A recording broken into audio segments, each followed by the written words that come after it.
Good afternoon, members of the Liberian media, and to your distinguished audiences following us here from the Charles William Conference Room. We are glad to be here in good faith to do the work that the Liberian people expect of us. So today, the 17th day of December,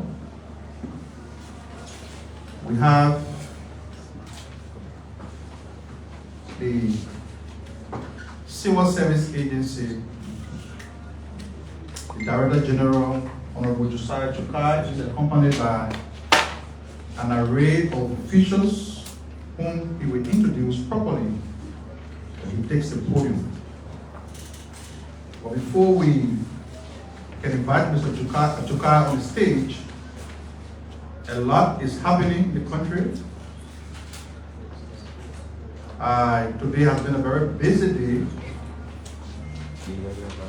Now, as usual, the Ministry of Information will provide you updates on a variety of issues before we can talk to the guests and then make the press conference interactive. So today, the Minister of Information, the official spokesperson of the Liberian government, the Honorable Jeremy Mafupia, will lay out these issues, give the position of the government unequivocally, and then he will be followed by the Director General of the Civil Service Agency, Honorable Josiah Chukai. After his presentation, then we'll take questions and answers from you, questions from the press, and they will provide answers to your questions. So, with that being said, I encourage all of you, our friends in the media, to please turn your electronic gadgets off or on silence to avoid distraction when the speaker is in flight. We expect that we all can either coordinate, we'll call each other the undivided attention that we need to do the work that we are here for. That being said, let me now invite to the podium the Minister of Information, Honorable Jeremy Mafupia.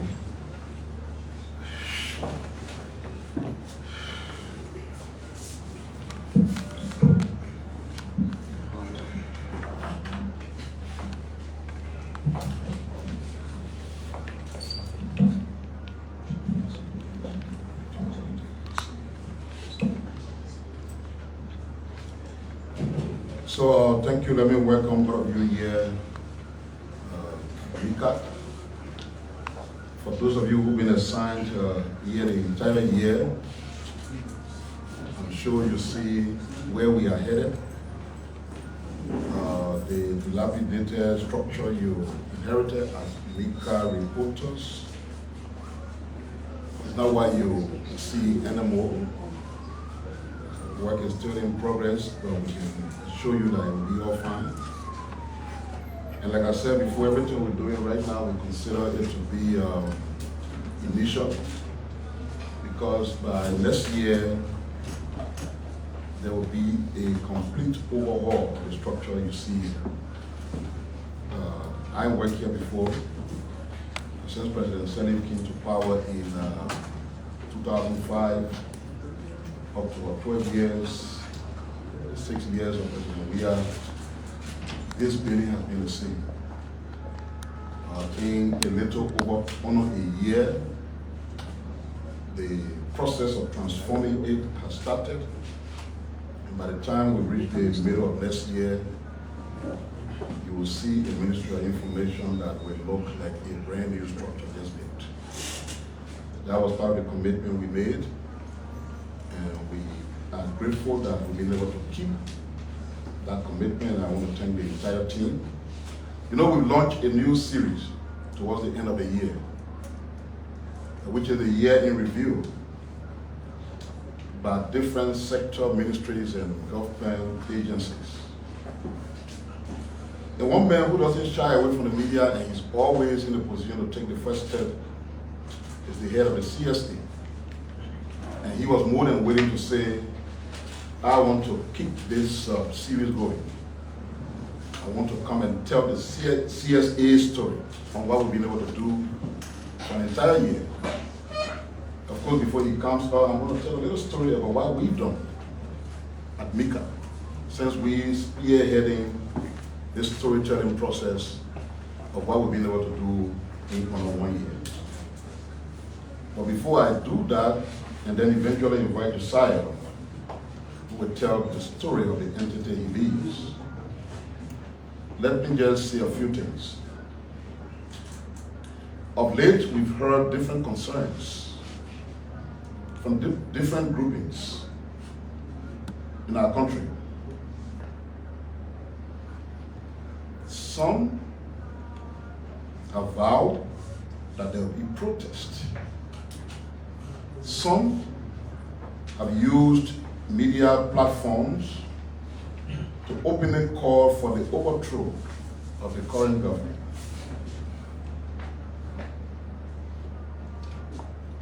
We follow well as a government, we're listening, we're watching. But most importantly, we are running a democratic government, and the respect for the rights of our citizens is paramount. Even though we realize that some of the individuals taking these actions are looking for scenarios where they can be made heroes, we can assure the population that they will not get that from us. But at the same time, they can be assured that our fundamental responsibility as a government to protect lives and property will not be compromised. It will be upheld all of the time. Liberia has been at peace. Liberians want and desire peace. And that peace that they need is even more imperative during this holiday season. During this period, we celebrate the birth of Jesus Christ, an icon that we know to be a symbol of peace. He came into the world to bring redemption to mankind. And it's been traditional to celebrate his birth every year. And every family, everyone will have interest in having a peaceful celebration for Christmas. So we should be asking ourselves, why are there some in society who are bent on making a season meant for peace to be a season of chaos? So we got to look beyond what their motives are. And like I said, the intent of some of them, that they will say very outrageous things like calling for the overthrow of government and believing that you run after them the next second. All of a sudden they are some star or a hero passing around. You're not going to get it from this government. But they can be assured that beyond the things they say with their mouths, there's a government that is in charge and that will do whatever it takes legally to keep this country peaceful and safe. So we can assure our people that they can focus on going about their normal businesses. That the government they chose that is in charge of the country will ensure their safety and will protect their peace. The president was just in Nigeria attending the ECOWAS summit. He returned. He's very upbeat. While on that trip, he met with his brother and friend, the president of Ghana, Nana Addo Akufo-Addo, and thank him for being the Democrat he is, and for managing the democratic transition in Ghana very well. We want to re-emphasize that we are committed to peace, progress, development, and security. Beyond what you hear on all the different platforms, the fact that you're on the ground, open your eyes a little bit, drive around the city, see what's going on. 6 years ago, we were told that there will be no road problem in the country because some of our leaders were referred to as medicine in everything. They were bad road medicine, they were darkness medicine, they were everything. You see, the roads around here are non-existent. The Ministry of Public Works leading the charge, massive road rehabilitation work is ongoing all over the place. Mo Ali and the water and sewer taking water to the homes of people. Electricity has been expanded. I'm just told that yesterday or so, the massive planting of solar lights that have lighted all our cities have reached West Point. West Point is a place that has been lucky. I remember when I was press secretary to President Selig, and we started making intervention on the roads around Monrovia. West Point was one of the places that got paved road in the twinkle of an eye. When we started a small light today, big light tomorrow initiative, West Point was one of the first places that benefited. So our development initiative is not for a certain area. All of our citizens are entitled to development, and they will get it. So that is what the Bouaka administration is focused on, and not all the attempts to distract and undermine the peace of the country. President Selig was elected twice. She served her term. When she was leaving, she anointed her vice president. The Liberian people said, no, we want another person. They brought another leader. That leader had 6 years. He was given the space. He led until the people said, we don't want you again. So to see elements from those very quarter, not even having the stamina to hold on, less than a year, and are calling for the overthrow of a government, a democratically chosen government. It's massive provocation to say the least. But like I said from the beginning, we will not make them the heroes they want to be. Today, many of you being journalists, you witnessed what was happening. Some of the threats that I made reference to, perhaps people talk to implement them. And the area towards the capital was chaotic. Of course, we mourning the death of our former vice president, the Honorable Gray. The president was expected to sign the book of condolence. And I guess some of the individuals who were acting were intentional, knowing that the president is supposed to be there. So they were disgraced. And strangely, like it will always be, some media institution ran with a headline that says, live bullets were used. Front Page Africa of Ronde here. Ronde, a very good journalist by our standard. We are aware that he's not in the country, but we also encourage him to pay attention to his paper because he made some name for himself. Because when we read the article, it was written by someone who is not running himself. So if there are people with political motives who are bent on undermining the credibility of his paper, he has to stand up. Because the truth is, there was 0 round of live bullet fired.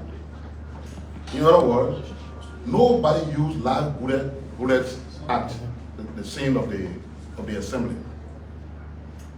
Whatever the motive for the reporter could be, for which he made such a publication, remains to be known.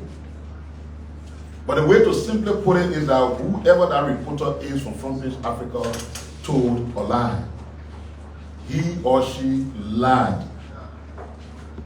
There was absolutely no live bullet fire, and like the police inspector general just said, he has offered to provide vehicle for them so they can drive to all the hospitals and clinics in the country so that they can show us the victims of the live bullet. The country is engaging internationally. Right now, the IMF and other institutions are about to make serious decisions in the country. And all we can say about these kinds of publications, they meant to undermine the progress of the country. But the very people you are trying to communicate to, they have eyes. They are here. The live bullets were used, they will see it. If live bullets kill somebody, they will see the victim or victims. But to be deliberately telling lies as it was done, most of the protests that are happening here, live camera all there. I guess many of you in here may have been there. Look forward to seeing the videos. Like the Inspector General said, of the live rounds being fired and the victims thereof. We have a country that has a lot of challenges. Unemployment is at the highest peak. Government cannot employ everybody. We look forward to private investors to invest here and create the jobs. But how do they come with the things you want to do? When you just wake up from your bedroom and publish something that is not true at all, an intentional lie, and you expect somebody who got money to say, yeah, let me go to Liberia and invest so that the people can have jobs. Or that country where when people get vexed, they went down concession areas only because they have grievances that they want to put forth. Or by the measure of your lies, that country where they can just shoot people for common. You see, when you do these things, you're not living in heaven. You live right here. If nothing works here, you feed it yourself. Nobody is against you reporting the facts. If something sincerely happened at the site of the protest, you report it, that's just it. But if you make up lies, just because you want to be negative for your own country, it's unfortunate. Don't forget, each of you are Liberians first before becoming journalists. And if what you want to do as journalists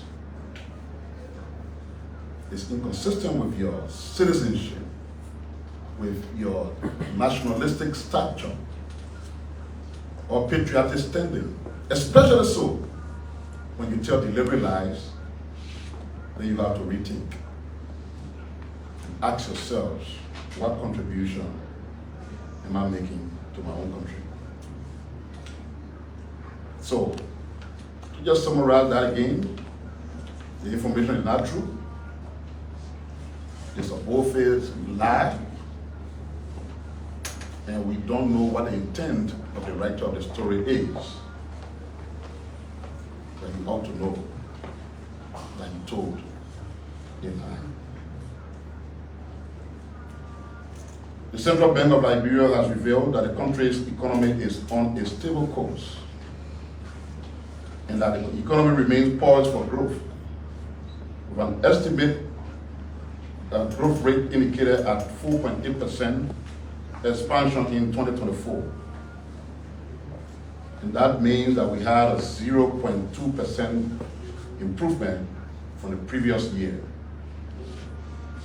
The country's economic performance is underpinned by robust activities in the primary sector, notably agriculture and fishery, driven by increased production of domestic rice, rubber, and cassava. In the State of the Economy report, the CBL disclosed the first and second quarters saw growth in most major commodities, while the third quarter showed moderation in several areas. However, overall performance across the 3 quarters suggests a positive trajectory, supporting the attainment of the 4.8 billion growth target, surpassing 2.6 billion, which was achieved in 2023. On the question of inflation, and with the intervention of the CBL ensuring a single-digit rate, inflation was recorded at 7.4% in the second quarter and 6.8% in the third quarter, with projection for the fourth quarter remaining stable at 7.6%. The moderation in inflation has been attributed to lower inflation in categories such as clothing, furniture, health, transport, and education. On monetary stability, the CBL has made significant moves to sustain economic stability, where the bank's monetary policy committee adjusted the policy rate from 20% in the first and second quarter of 2024 to 17.5% in the third quarter and 17% in the fourth quarter. These adjustments have helped stabilize the Liberian dollar and bolster trust in the domestic currency. Recent trends show an increased use of the Liberian dollar in business transactions, reflecting a growing public confidence in the CBL's monetary strategy.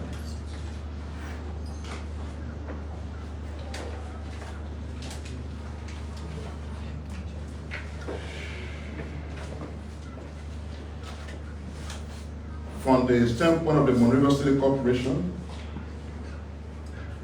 to improve waste management in and around Monrovia, the City Corporation is set to reopen 2 major garbage transfer stations at Stoughton Creek and Fiaban, respectively. The move is expected to reduce tension at the temporary holding stop on Center Street, where sometimes it appears that the debt is overtaken. The MCC has also completed regulation for community-based enterprises that are engaged in waste management. The regulation will help the MCC to manage waste in a more systematic way in partnership with the private sector. The renovation of public latrines in slums in urban communities and waterfronts are also being undertaken by the MCC. So let me say something briefly about MICAT on the year in review front before we get to the BG. When the current team here took over MICAT, a scheduled press conference time was 1 time a week. But many times that schedule was not kept. And those of you who are assigned here, you are witnesses to that, we don't have to say. And we came, the first thing we demanded was that we had to make this platform the voice of the government. Yes, I'm the Minister of Information, but I don't know everything that happened at Josiah's place until he tells the story. I wouldn't know what is happening at the Ministry of Health until they give me the information or they have to tell the story. So we insisted that we can be more of a facilitator in having them come here to tell a story. So we said we'll do it twice a week. I remember from the very beginning, all of you here are witnesses, sometimes we used to do it 3 times a week based on demand. But we kept stable the 2 times a week press conference with all the government ministries and agencies coming here to say what they're doing in their sector. It's been wonderful. With over 95 different press conferences, 125 guests from ministries, agencies, and commissions. They all came ready to tell their story. When I took over with the team, even a simple thing, the website denied says, it's a government communication ministry. We contacted the service provider and said, yeah, we stopped because huge indebtedness by the ministry did not pay us. So you got to trust us. Bring the website back. We'll talk about the costing later. The website was since restored, it's on. We decided to elevate our social media presence. And then we look at other countries and say, but look, go to Ghana and see the graphic and all of these people, they're running serious people competing with the independent press. There has been no default. Since we took over, the New Liberia newspaper is up 3 times a week. We decided to add a little bit of innovation. We said, look, they also run a magazine. We have a New Liberia newspaper, we can have a New Liberia magazine.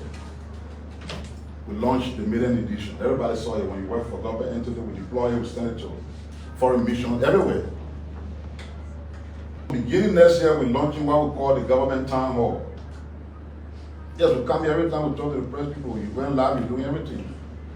But the ordinary citizens are not here. Yeah, even though some of them will be talking to you.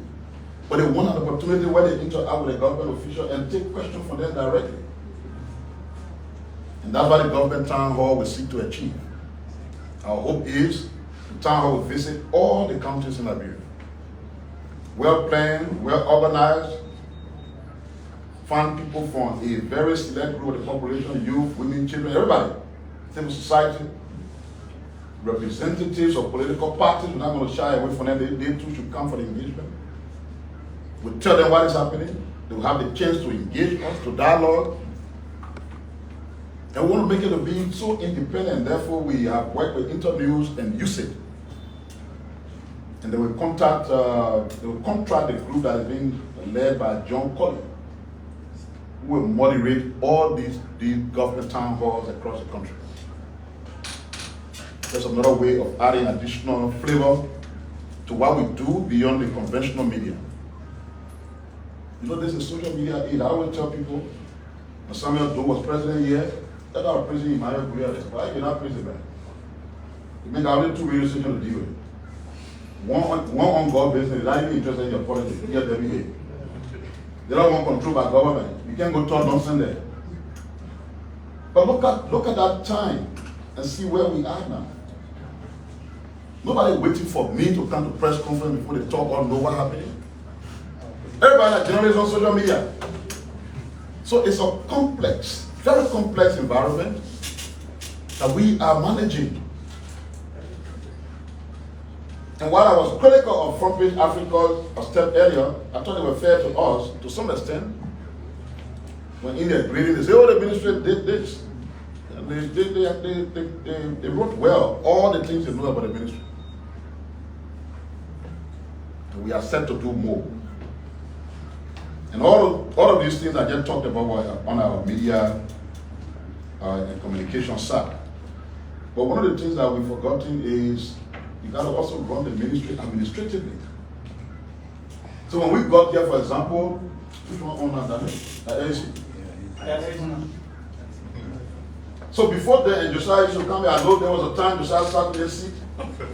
And even his own clothes were wet from the heat. And we have the press conference, LEC goes up, no alternative. Today, LEC can go up. My technician will just go and put a 45 kVA generator on. The press conference goes on. We didn't meet 1 year. We didn't meet any year. Look at the building yourself. I mean, you don't know the building you met here. But the point you need to know about everything you see happening with this building is that government as an institution has not funded it. Somebody said, how are you doing it? So I can read Josiah. I think Josiah, every day kind of bigger, I think you have your press conference. Trying to fix a building. Josiah will know where the law permits him to spend some of the money he got for something. He said, okay, I'll send you a $2,000 check. That's an example. And we do that across entities that will know got some responsibility with social corporate responsibility. The president has been good intentioned. When he came here, after we brought him here, he saw the building. Even though we were not budgeted, he wrote the Ministry of Finance and said, find this. He asked us to do an assessment. We sent this assessment report. He wrote the Ministry of Finance and gave the ministry this money to fix the ministry. Of course, we didn't get the money because that was supposed to be an off-budget expense. The finance ministry, they didn't have it. But the team didn't sit down here and cry because the finance ministry said no money. Before they could come to themselves, and as all of you saw, we have a brand new roof. The quality of zinc used on this roof is supposed to take us the next 4 to 5 decades. And then you see the temporary work that is going. And I call it temporary because in our current budget, funding has been provided. And that funding will be used, hopefully between the first and second quarter of next year, to almost rebuild this place. You see different ceilings, you see different doors. The bathrooms, some non-functional, will be restored. Things will be okay.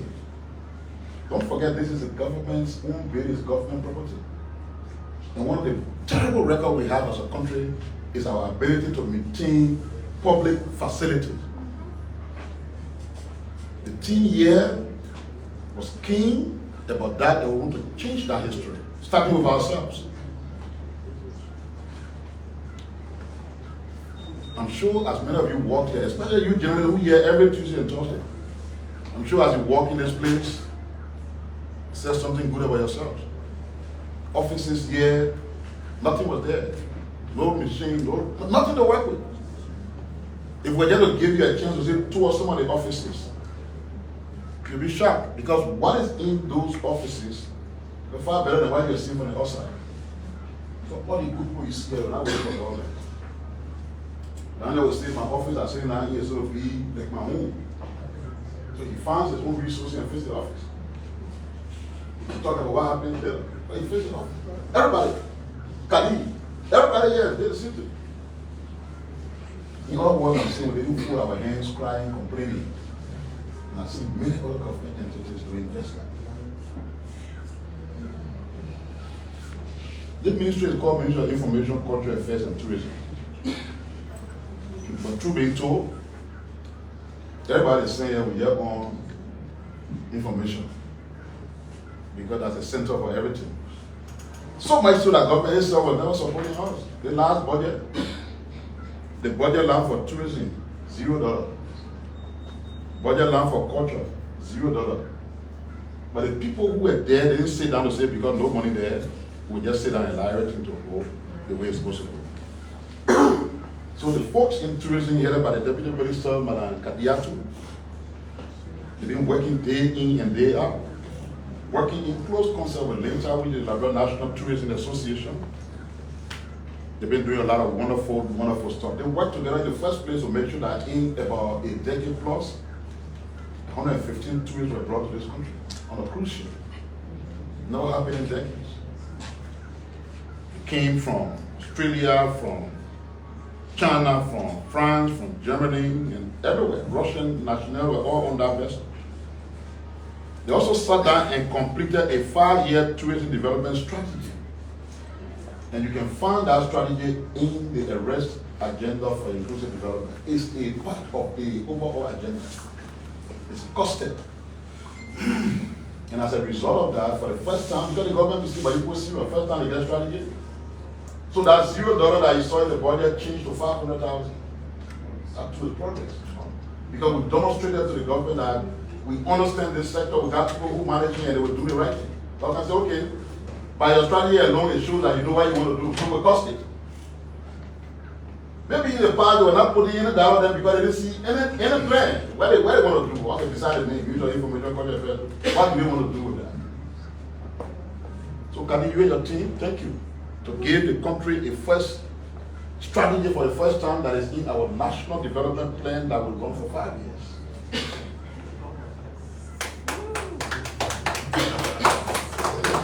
If you were traveling and you arrive at the Rabat International Airport, you're going to see tourism materials that have been printed by the department and available there.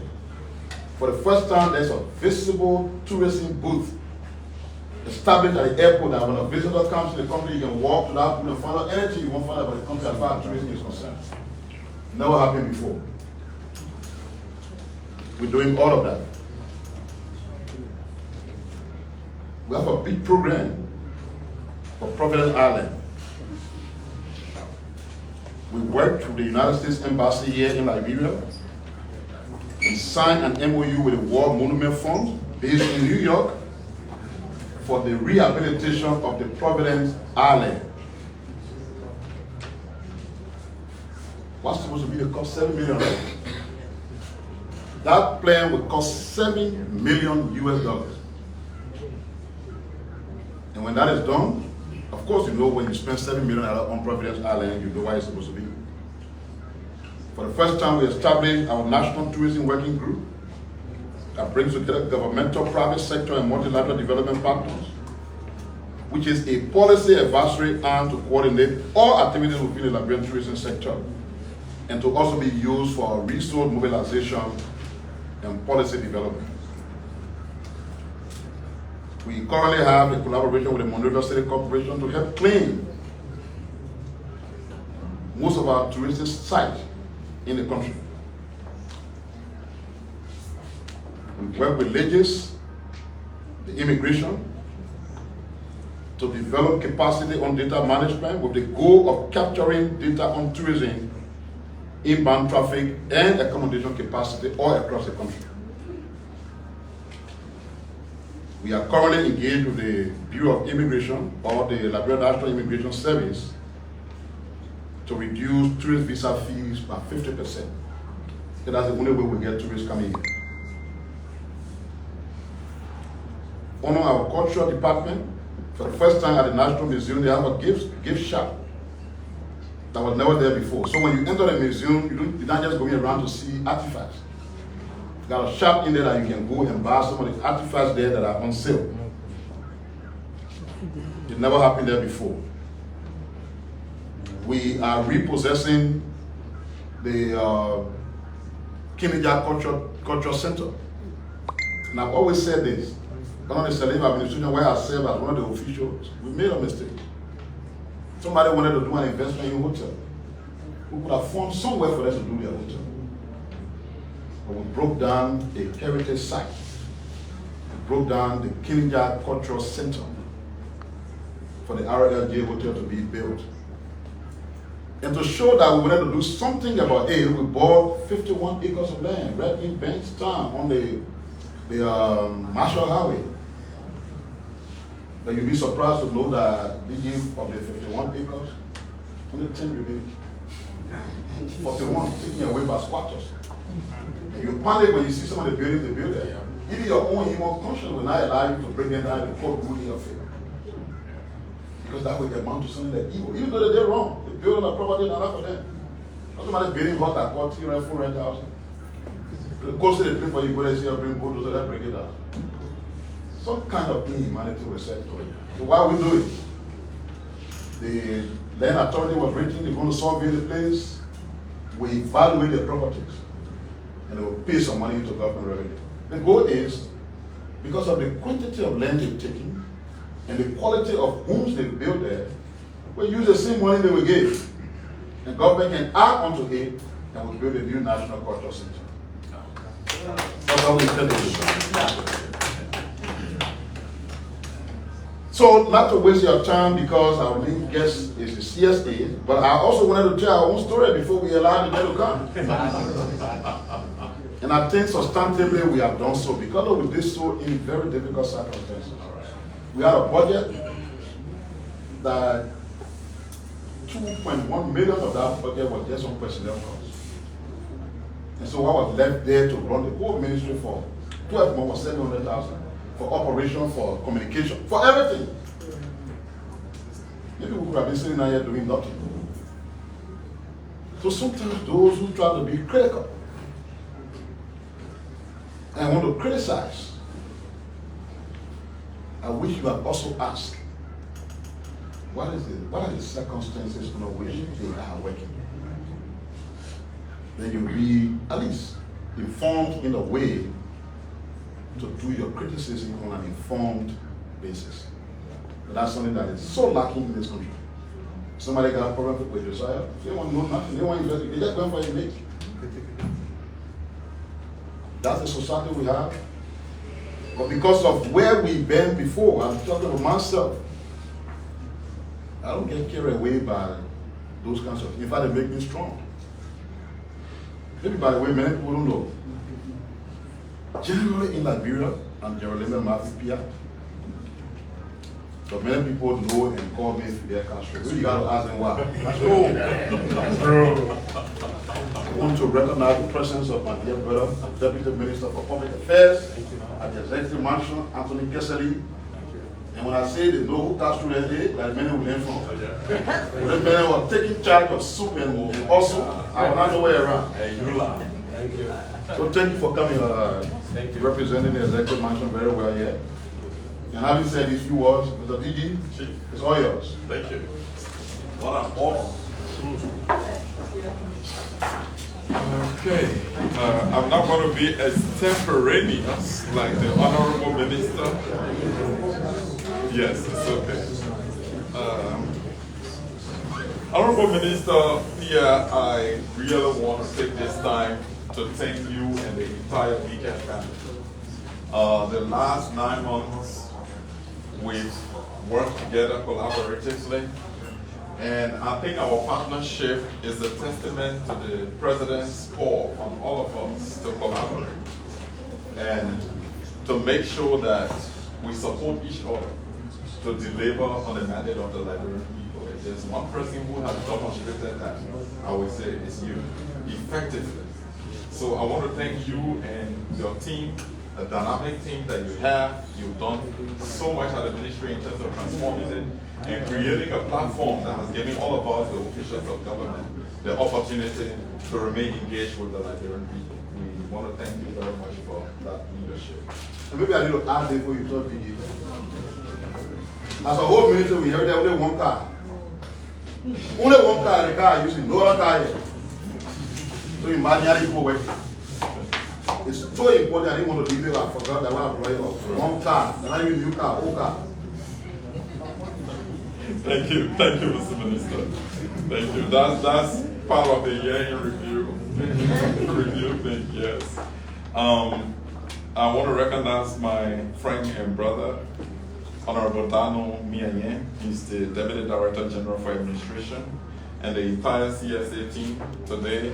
We're fully represented by heads of sections, divisions, and the principal administrative officer. So you know, in the British system, we got something in government functionaries called a permanent secretary. And I think Liberia was testing that model. And the first person is Mr. Drosey, a popular name in our public service. He's been there forever and has received awards and honors for the great work that he continues to do. So here quickly, I'll just go around. We have the Director of Reforms, Mr. Malvayobo. We have the Director of Administration, Mr. Edwin Jala. We have the Director of Research, Monitoring, Evaluation, Mr. Isaac Oveko. Mr. George Collins. He's the Technical Assistant to the Director General for Administration. The Deputy Director General for Human Resource Management Policy, Honorable Darlington A.P. Smith, is right now in Tunisia, representing the CSA and by extension the government of Liberia. And that's what we do at CSA. Everybody has the opportunity to serve. Honorable Miayen just returned from the sub-region representing the CSA. And the PAO is going to be leading a team to Accra very soon. They will be going there on a tour, very important for public service development. So at the CSA, everyone has the opportunity to serve and to play their role satisfactorily. I'm going to move on my right side to recognize the senior brother, Honorable Anthony Giselle, the Deputy Minister, Administrator of State. It's an honor for me, for you to be here today for this press briefing. Maybe you heard that we'll be doing year-end review and you wanted to know some of the things that we're doing at the CSA. But there's one particular guest I will also introduce, my good friend, Phoebe Ama Henrys. Say welcome to this hearing. I don't know if you've been here before, but it's already also a privilege for me that you've come to witness this. I didn't recognize you because I thought you were working with you. Oh, no. There's a special group of people here. We have them back there. Oh, okay. The human resource directors and other representatives of ministries, agencies, and commissions. You guys are precious. You guys are engines of the institutions that serve our country. I want to recognize you and welcome you to this press briefing. The Fourth Estate, great people. We've had great times together here at MICAT individually and then as institution, as CSA. I just want to commend you guys for the great work that you do. Without you, our people would not be informed. Yeah, so we want to thank you for that. fellow Liberians, distinguished ladies and gentlemen. I bring you seasoned greetings from our beloved family and the management and staff of the dynamic Civil Service Agency.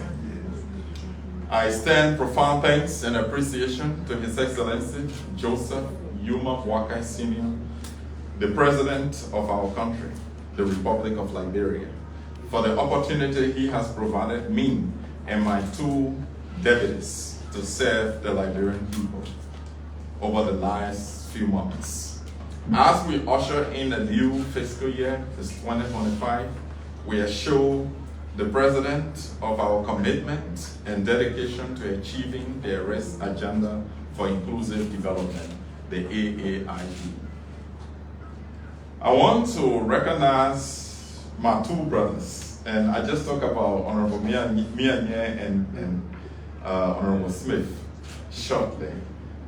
We work together as brothers. They're very supportive, and without them, the gains and breakthroughs we have achieved since we took over the reins of the CSA would not have been possible.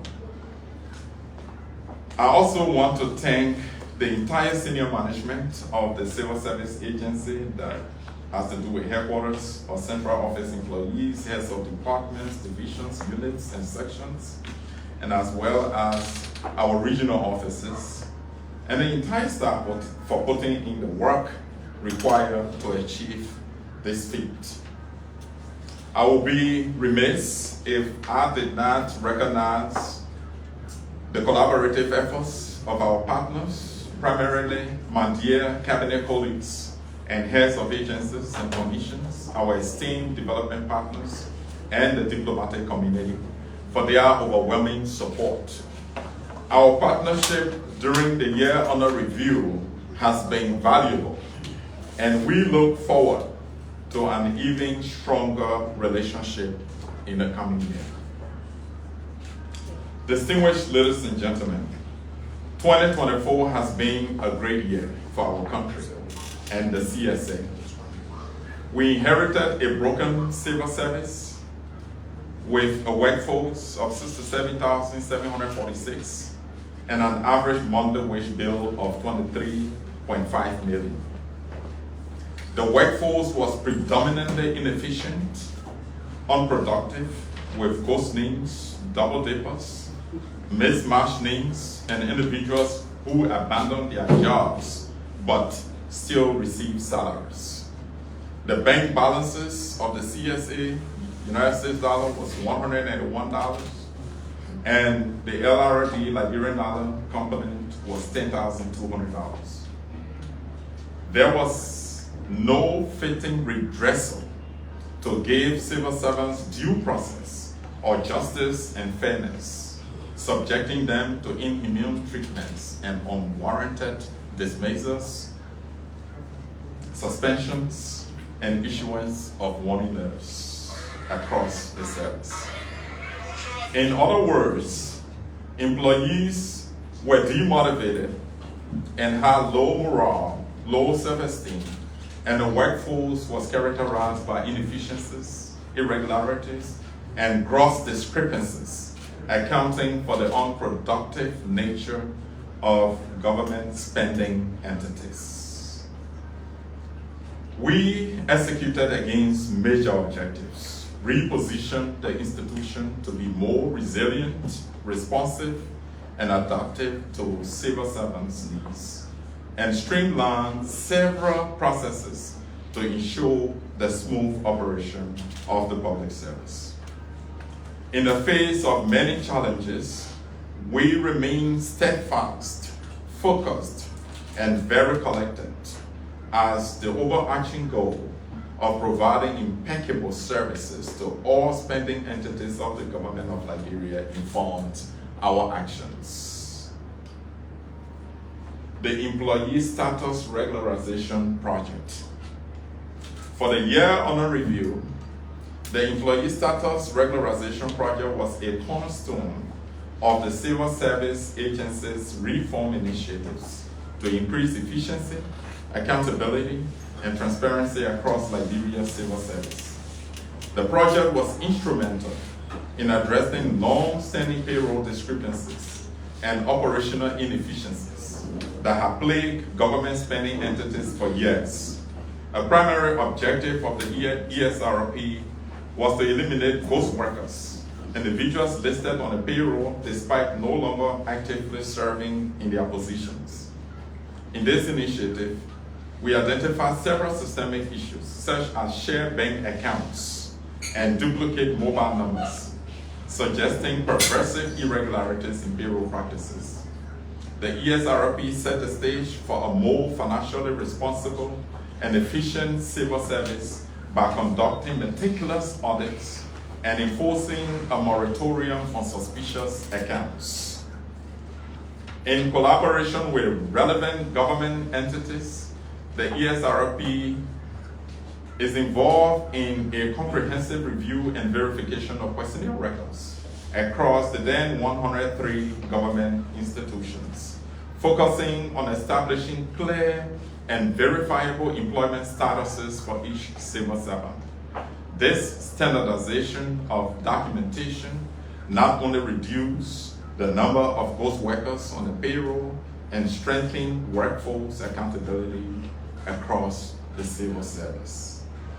By October 2024, just under 8 months, the workforce had been streamlined from 67,746 employees to 60,900, reducing the government's monthly wage bill from 23.5 million to 21.1 million. This cost-saving measure demonstrates the transformative impact of the ESRP in terms of enhancing transparency and restoring confidence in the government's payroll system. Extensive data collection verification efforts for this reporting period further bolsters the ESRP's success by gathering comprehensive data for 42,076 civil servants and continuing verification for an additional 19,092. The ESRP significantly improved the accuracy and integrity of the payroll system. The initiative's accomplishments extend beyond financial savings. It has also positively influenced workplace discipline. Employee attendance and punctuality has improved, reflecting a renewed sense of responsibility and accountability among government employees. The ESRP has laid the groundwork for a more ethical, efficient, and transparent public service in Liberia.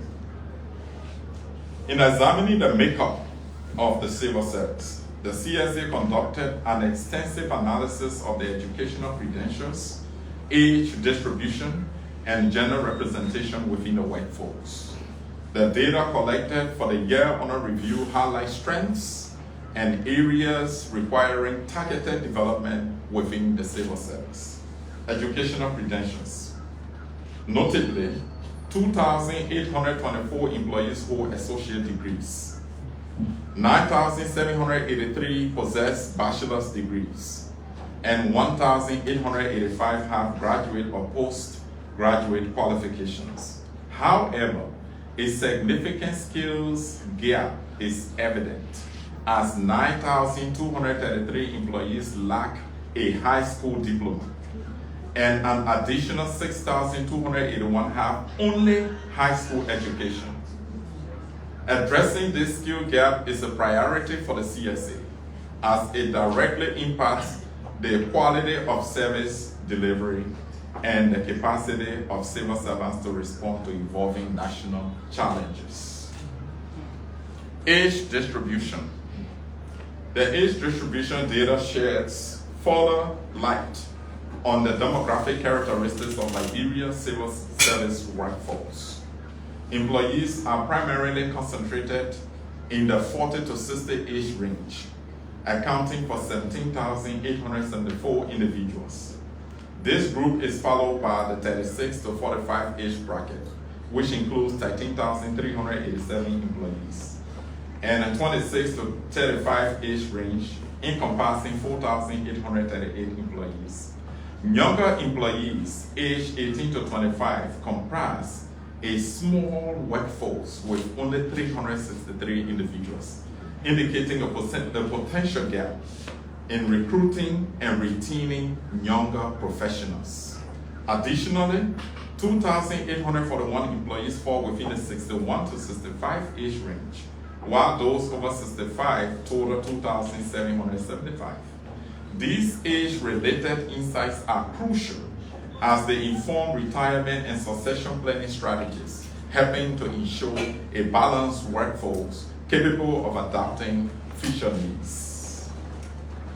Gender representation. Gender representation within the civil service represents another area for improvement. Of the 42,076 employees verified, 69.28% are males, while only 30.72% are females. This significant gender disparity underscores the need for initiatives aimed at promoting gender equity and empowering women within the civil service. The CSA recognizes that a diverse workforce is essential for fostering inclusive governance and seeks to implement policies that address this imbalance. Prioritizing gender equity creates an environment where all employees, regardless of gender, have equal opportunities for advancement and professional development.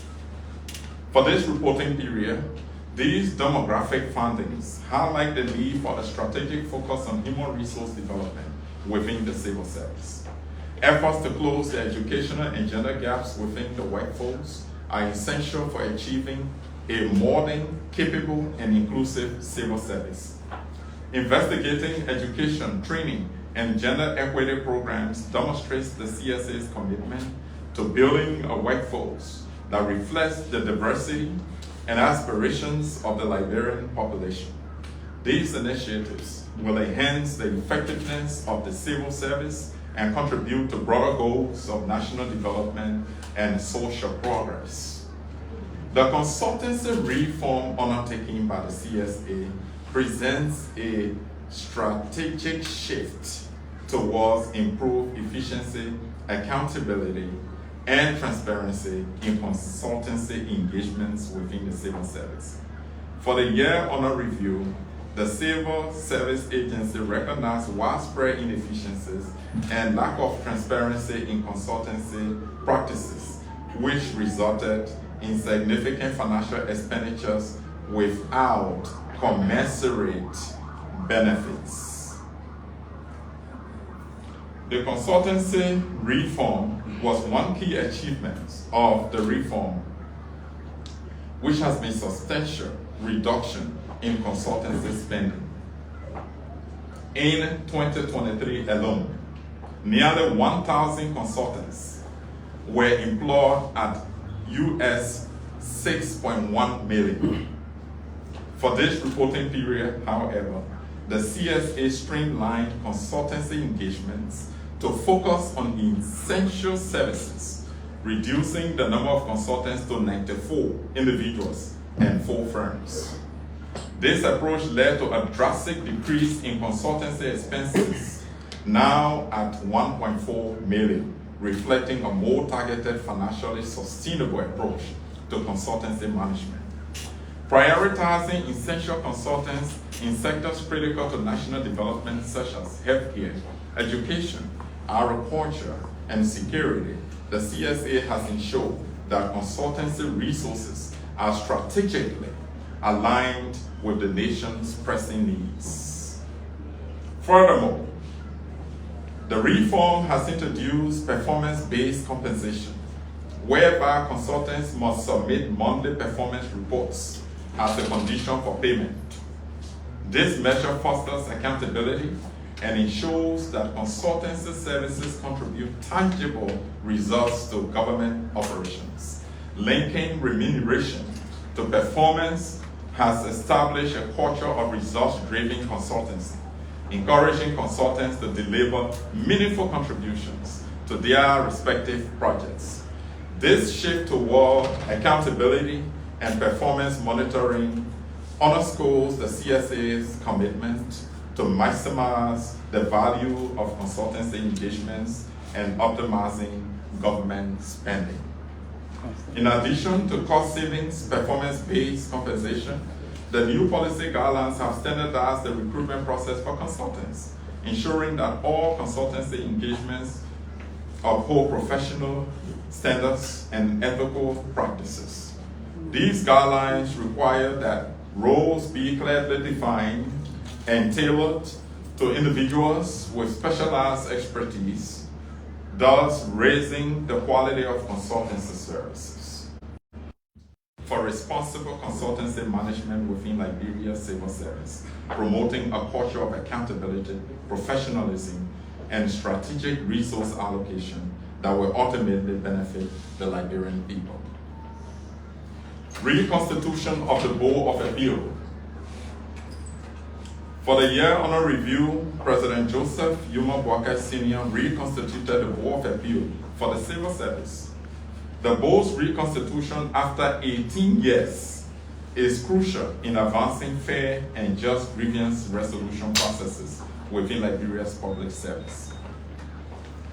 Since 2003, civil servants have had limited or no avenues to address grievances such as wrongful dismissals, unjust demotions, or other employment-related concerns. Recognizing this gap, the CSA took the necessary steps to facilitate reconstituting the Board of Appeals to provide an official platform for civil servants to voice and resolve employment-related disputes promptly and transparently. This re-establishment of the board aligns with the CSA's broader goal of promoting accountability, fairness, and due process within the civil service, ensuring all employees have legitimate channel to seek redress. During the year under review, the examining committee of the Board of Appeal for the Civil Service received 119 cases from aggrieved civil servants from ministries, agencies, and commission. 8 cases have been completed pending ruling. 51 cases have been adjudicated and resolved. 17 cases are ongoing, and 43 cases are pending. The board's reconstitution reinforces the CSA's commitment to upholding ethical standards and fostering a supportive work environment for Liberia's public servants, providing civil servants with a structured and impartial forum for addressing grievances, promotes workplace justice, mitigates the potential for escalating conflicts. This initiative safeguards against arbitrary actions, ensuring employment decisions are based on fair and objective criteria. The Board of Appeals, therefore, plays a crucial role in enhancing morale and fostering a culture of respect, accountability, and due process within the civil service. The National Civil Service Testing Center. The launch of the National Civil Service Testing Center in the year under review by the Honorable Vice President of Liberia, Jeremiah Pan Sr., marks a groundbreaking development in Liberia's civil service reform efforts. This state-of-the-art facility, equipped with advanced technology, offers computer-based testing for over 85 civil service roles, revolutionizing recruitment. Implementing standardized assessment promotes a merit-based approach to hiring, ensuring that recruitment is based on competency, skills, and knowledge rather than subjective criteria or favoritism. The testing center reflects the commitment of the government to transparency, accountability, and professionalism, setting a new standard for public sector recruitment in Liberia. Through computer-based testing, the CSA aims to enhance fairness and equity in the recruitment process, giving all candidates equal opportunity to demonstrate their capabilities.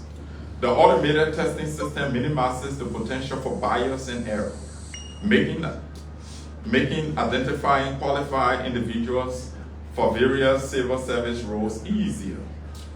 This merit-based approach improves new hires' quality and reinforces public confidence in the civil service recruitment process.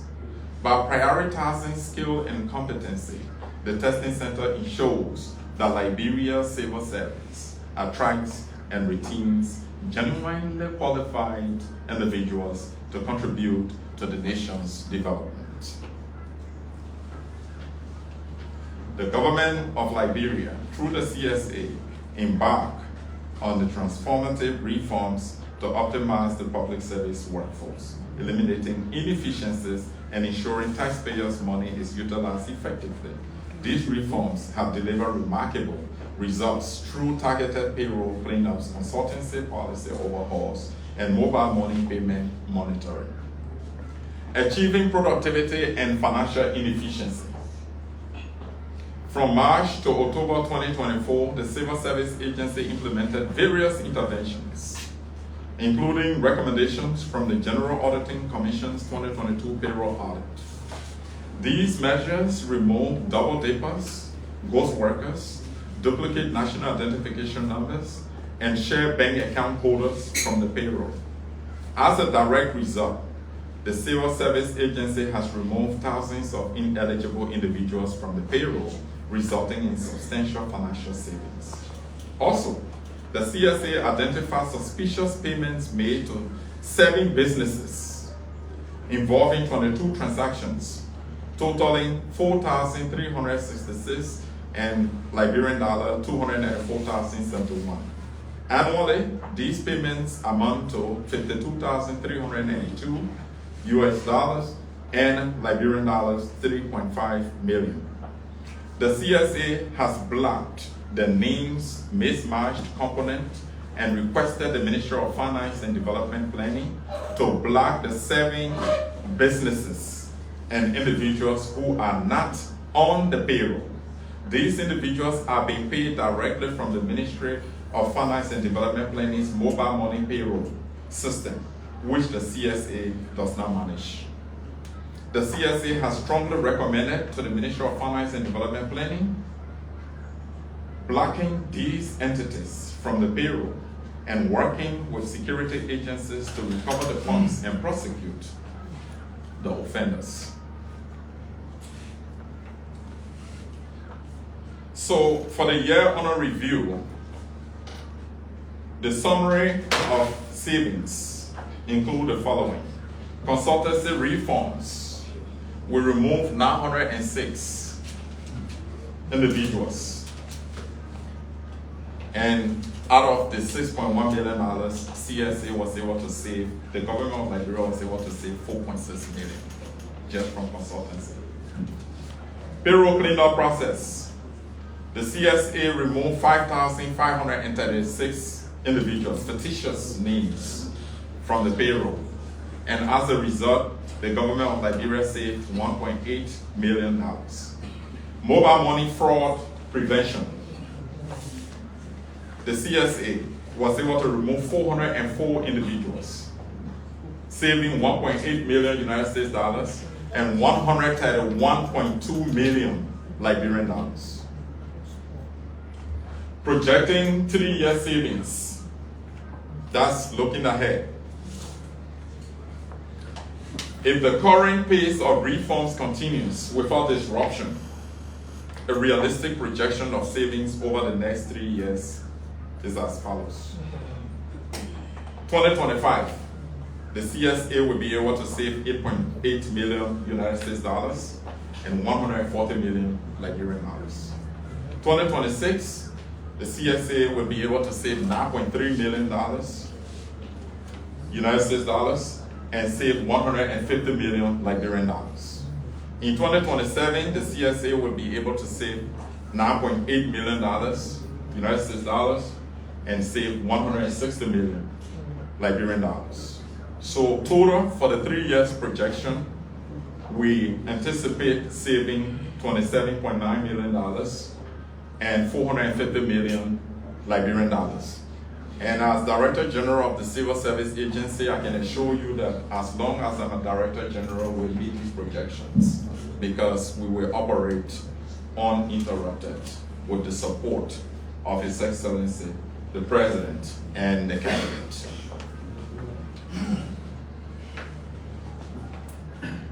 Retirement and pension scheme. Retirement and pension processes have long been a challenge within Liberia civil service, with delays often impacting the financial well-being of retirees.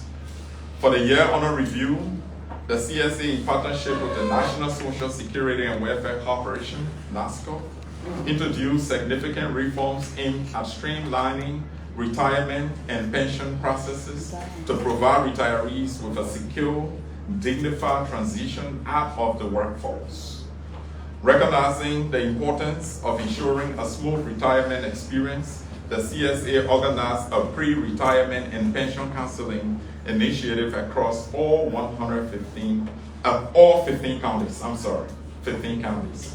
Through this initiative, 1,403 prospective retirees received guidance on the retirement process, pension eligibility, and post-retirement benefits, enabling them to navigate this life transition more confidently and easily. A major success of this initiative has been the CSA's ability to address long-standing administrative backlogs in pension processing. By partnering with NASCO, the CSA has ensured that retirees who left the workforce as far back as 2017 are scheduled to receive their due pension payments. This accomplishment represents a critical step forward in honoring the service of Liberia's civil servants, restoring trust in the government's ability to fulfill its obligations to retirees. Additionally, the CSA's pre-retirement counseling initiative included tailored sections to address the psychological impact of retirement, providing employees with coping strategies and helping them prepare for life after public service. This holistic approach has been instrumental in promoting the well-being and financial security of Liberia's retired workforce. Beyond immediate improvements in processing, these reforms are part of a broader strategy to build a sustainable and accountable pension system for Liberia's civil service. Coordinating closely with NASCO and standardizing retirement protocols, the Civil Service Agency aims to create a retirement process that is efficient, transparent, and responsive to the needs of retirees.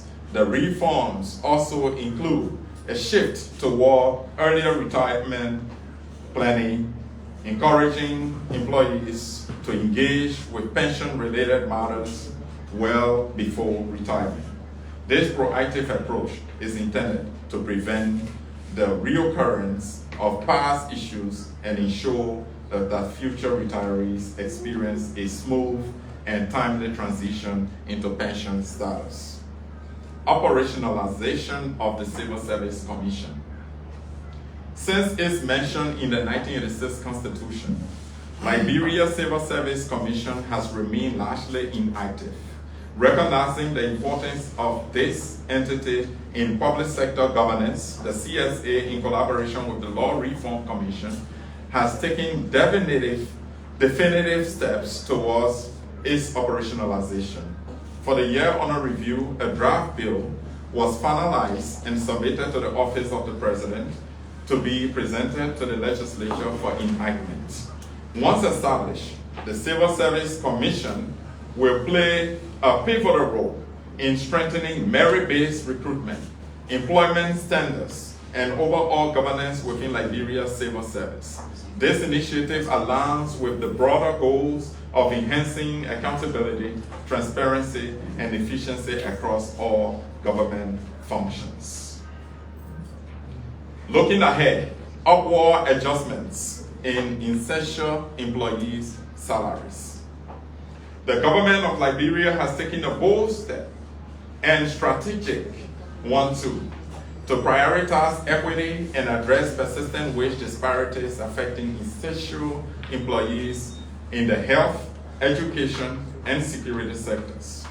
This initiative is a transformative measure aimed at fostering a fairer and more motivated workforce, which is critical for ensuring the effective delivery of services in these vital areas.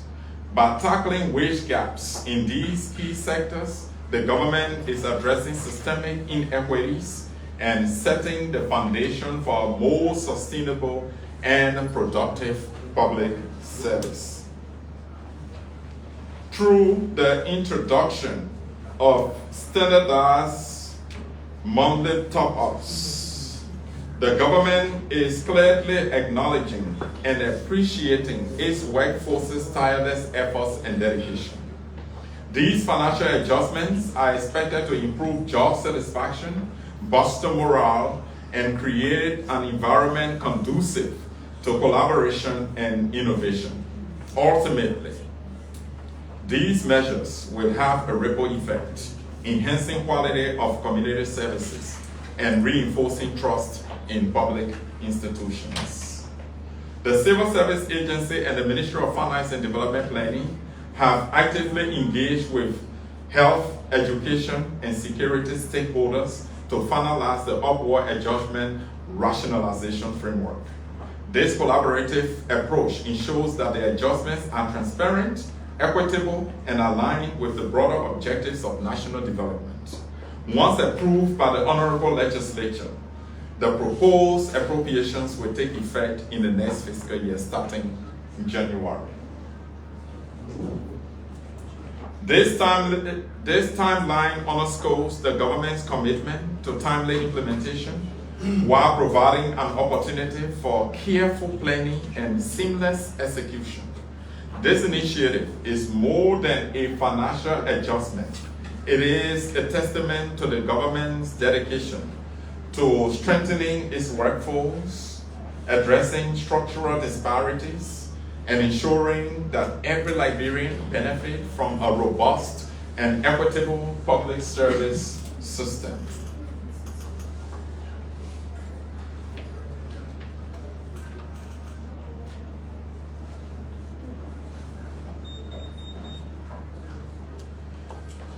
As we usher in 2025 fiscal year, I want to make this abundantly clear that the Civil Service Agency will vigorously enforce the 1973 Act creating the Civil Service Agency, the standing orders for the civil service, and the revised Human Resource Policy Manual. On this note, I would like to clearly emphasize that all government employees, with the exception of those exempted by the Civil Service Act, are all civil servants, meaning employees of all government functionaries are civil servants. Those only exceptions to the authority of the CSA include members of the legislature, other elected officials, justices of the Supreme Court, judges of subordinate courts, appointed members of boards and commissions, cabinet members, deputy cabinet members as in deputy ministers, assistant cabinet members as in assistant ministers, heads of autonomous agencies and bureaus, ambassadors, county superintendents, territorial superintendents, county, territorial, and commissioners, sheriffs, commissioned and non-commissioned officers, and enlisted men of the armed forces, law enforcement and security officers, contract employees, and other categories specifically exempted by the Director General of the Civil Service Agency. In other words, the Civil Service Agency will rightfully assume human resource responsibility of all government functionaries effective fiscal year 2025. Finally, 2024 highlights a year marked by transformative reforms to strengthen transparency, efficiency, and accountability across the public sector. Through initiatives like the Employee Status Regularization Project, the operationalization of the Civil Service Commission, the reconstitution of the Board of Appeals for the Civil Service, and the launch of the National Civil Service Testing Center, the CSA has demonstrated a steadfast commitment to building a professional, merit-based, and financially sustainable civil service. These reforms address immediate challenges: payroll integrity, retirement security, and equitable retirement, and lay the foundation for a resilient and responsive workforce capable of meeting Liberia's long-term governance and development goals. As the Civil Service Agency moves forward, it remains dedicated to implementing policies that uphold ethical standards and enhance public trust, ensuring that Liberia's civil service continues as a pillar of national growth and social equity. Thank you.